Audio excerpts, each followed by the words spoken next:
Bosman, apa solusi kekisruhan TVRI? Kalimat pertanyaan yang dilanjutkan dengan kalimat pernyataan. Dulu nggak ada yang melirik TVRI. Dalam 2,5 tahun, tahu-tahu menjadi gadis cantik TVRI itu dengan rating di atas Metro TV, di atas Net TV, di atas Kompas TV, TV nomor 8 di bawah TV hiburan seperti SCTV, Indosiar, dan SCTI. Mendadak TVRI menjadi seksi karena jangkauannya 2 kali lebih jauh dari TV swasta manapun. Banyak pihak terhentak dan menjadi sadar kekuatan TV ini. TVRI selama 2,5 tahun dikelola terlalu profesional, terlalu lurus, terlalu benar. Padahal bisa untuk mengangkat calon pemimpin wilayah atau negara, atau bisa dipakai media propaganda seperti media swasta saat ini yang dipakai oleh berbagai kepentingan. Kalau punya sendiri TV-nya ya sah-sah saja, tapi kalau punya negara ya harus benar seperti 2,5 tahun ini. Tapi libido bicara lain. TVRI menjadi kendaraan yang harus dikuasai. Gak boleh dipegang profesional kalau kayak begini. Gak boleh terlalu edukasi.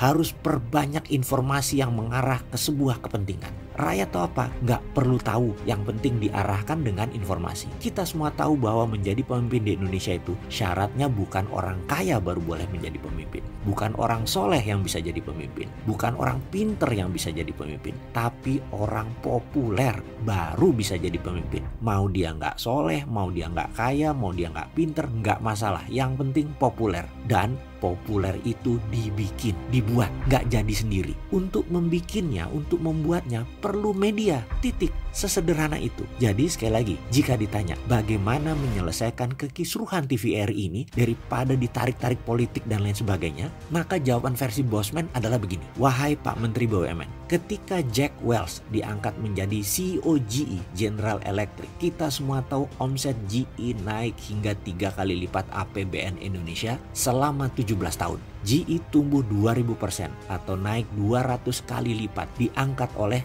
Jack Welch. Padahal bukan BUMN mereka itu. BUMN itu regulator dan operator. Kalau nggak bisa tumbuh 200 kali, ada masalah cara mengelolanya. Maaf ya, ini hanya kalimat pembuka agar setidaknya melihat muscle knowledge lain di dalam berbisnis. Sekali lagi, apa yang Jack Welch lakukan? Dia menggeser GE dari perusahaan manufaktur dan produsen ke sektor jasa dan informasi. GE masuk ke rumah sakit, masuk ke IT, masuk ke media salah satunya. Kita semua tahu dunia manufaktur margin dagangnya terukur. Namun dunia jasa bisa 200-500% kenaikannya atau keuntungannya. Itulah alasan corporate action GE digeser oleh Jack Welch. Jadi apa saran si Sontoloyo ini? BUMN ada baiknya masuk ke sektor jasa. Ambil TVRI, jadikan BUMN. TVRI tidak minta anggaran APBN lagi yang 1 triliun setahun itu. 0 anggaran APBN-nya kalau sudah masuk BUMN. Namun dengan aset lebih dari 50 triliun TVRI ini, dengan jangkauan semua pelosok free to air antenanya masuk ke ujung-ujung wilayah Indonesia dengan baik, ini adalah peluang bisnis yang luar biasa dari TVRI. TVRI apalagi jadi digital terestrial.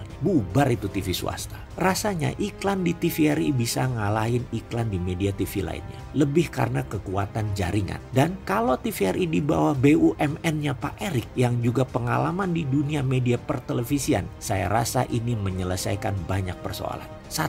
Tidak perlu dana APBN lagi. 2. Media TVRI lebih netral, tidak lari ke roman picisan telenovela. Banyak edukasi programnya Pak Mendikbud masuk yang mungkin bisa mengalahkan aplikasi Ruang Guru. Bisnis media bisa menjadi pendongkrak ekonomi BUMN secara masif. Dan terakhir, kekisruhan pemanfaatan TVRI untuk politik jadi hilang. Program pemerintah bisa dikawal dengan baik. Semoga bisa difahami niat kita semua ini dengan satu strategi. TVRI selesai kekisruhannya dengan membuat TVRI jadi BUMN.